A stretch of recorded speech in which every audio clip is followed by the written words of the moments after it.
Contato agora com o Antônio Cláudio Bontorim, começando a semana, vamos ver o que acontece, principalmente no setor, no meio político, né, Cláudio? Bom dia, bem-vindo. Bom dia, Beto, bom dia aos internautas que nos acompanham, os telespectadores da TV Opinião. Pois é, né, Beto, nós vamos ter uma semana agitada, além da questão da CPI e da Covid. Provavelmente entre amanhã e quarta-feira o Arthur Lira leve à votação em plenário a PEC do voto impresso, que deverá sofrer uma derrota bem acentuada, porque segundo especialistas, o governo não tem nem metade dos 308 votos necessários para aprovação da proposta. São necessários 308 votos, né? Então, espera-se com essa situação, assim que o plenário da Câmara derrubar a proposta, que acalme um pouco o ímpeto do presidente Jair Bolsonaro em sua discussão.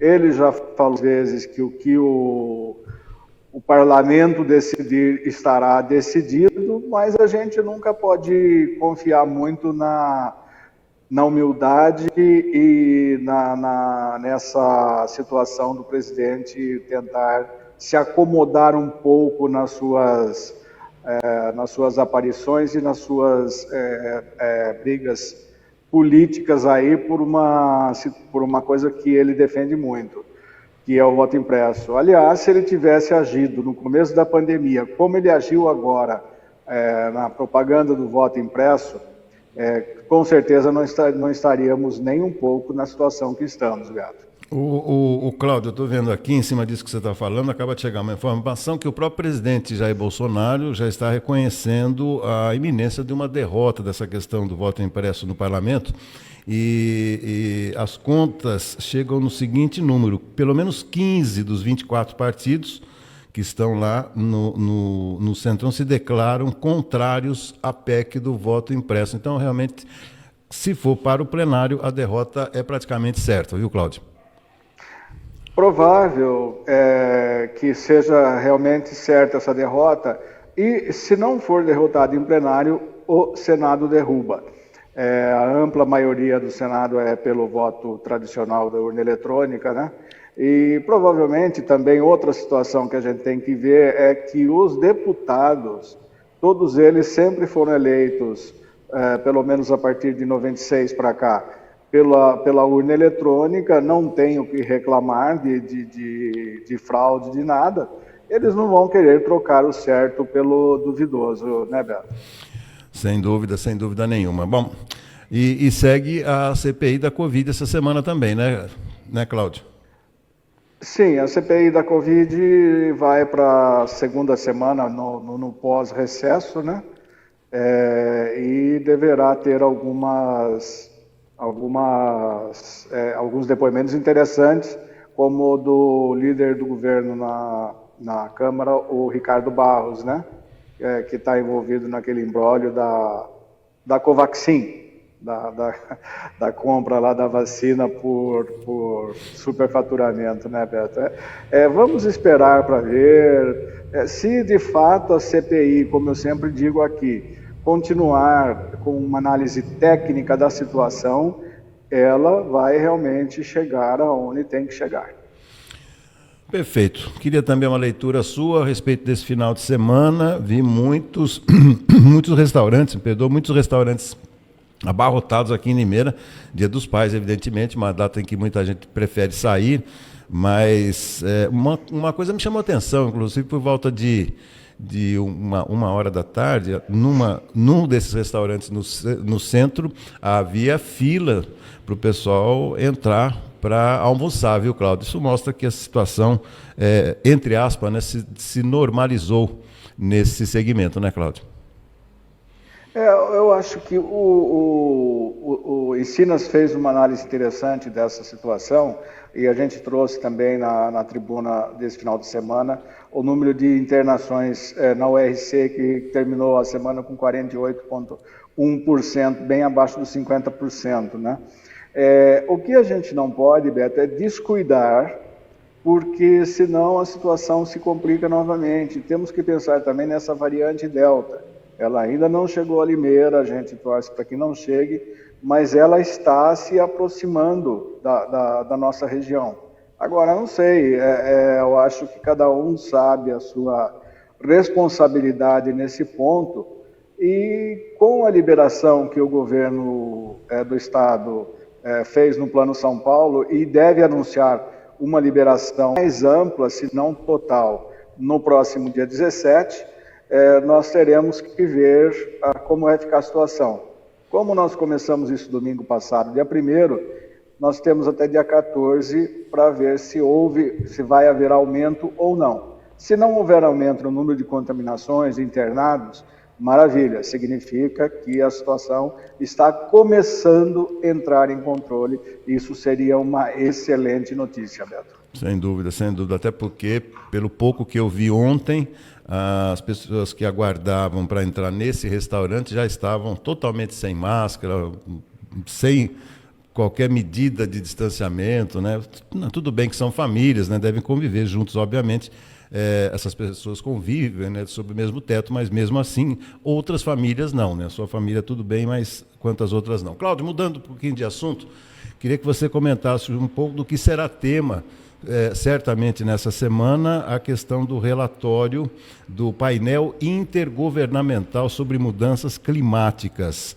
Está sendo publicado hoje e ele dá conta que, pela primeira vez, ele responsabiliza as ações humanas pelo aumento da temperatura na Terra. Situação bastante preocupante.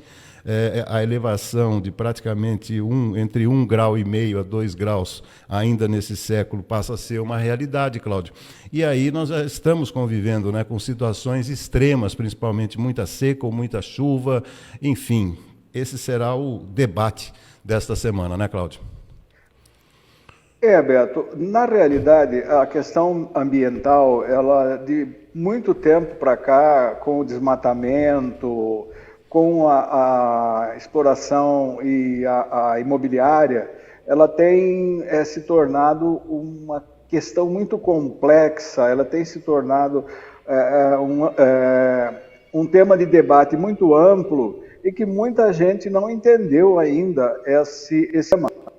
Então, se você pega, por exemplo, o desmatamento na Amazônia, que já vem, acho que desde o governo Dilma Rousseff, a segunda metade do segundo mandato do governo Dilma Rousseff, antes de ela ser cassada, já era considerável. Com o Bolsonaro, ele se tornou mais ainda porque ele é um negacionista ambiental também.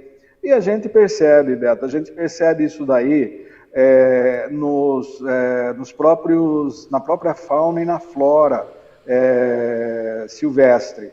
As árvores se contaminando por bactérias e morrendo, e os pássaros e os animais também. Então é comum hoje você ver pela cidade, aqui em Limeira a gente vê muito isso, passarinhos que normalmente são passarinhos de mata, de selva, procurando alimentação. A invasão das maritacas, por exemplo, os sabiás, que tem um canto maravilhoso, né?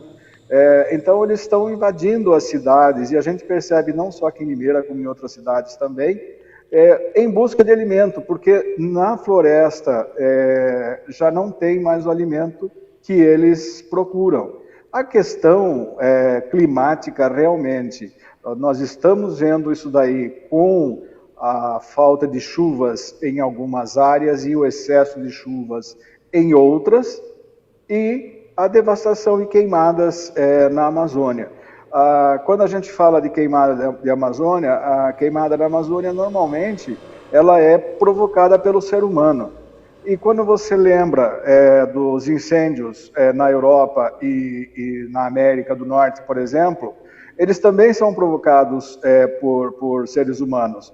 Na Europa e na América do Norte, são pessoas que vão acampar, que descuidam nesse período de seca e de calor muito forte que está tendo no Canadá, nos Estados Unidos, e na Europa a mesma coisa. Então não é uma devastação provocada pelo homem para a exploração da terra, para a exploração do campo. Ela é mais provocada, geralmente, por descuido. Aqui não, aqui nós temos uma invasão do ser humano que está provocando isso. Hoje, infelizmente, me parece que nós temos, eu não sei o número exato, mas só 8% da Mata Atlântica sobrevivente no país, Beto.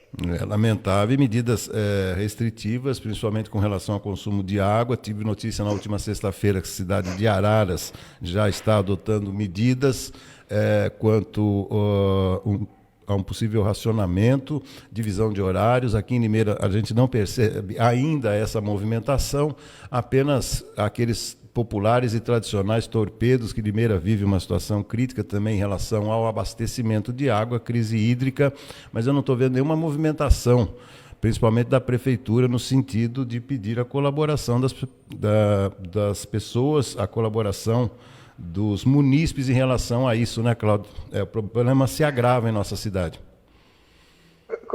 A questão do abastecimento de água ainda, em Limeira, nós vamos dizer assim, nós estamos numa situação um pouco mais tranquila, porque nós temos uma empresa privada cuidando disso, que cuida principalmente da perda de água, porque a água é o objeto de lucro da BRK Ambiental, né?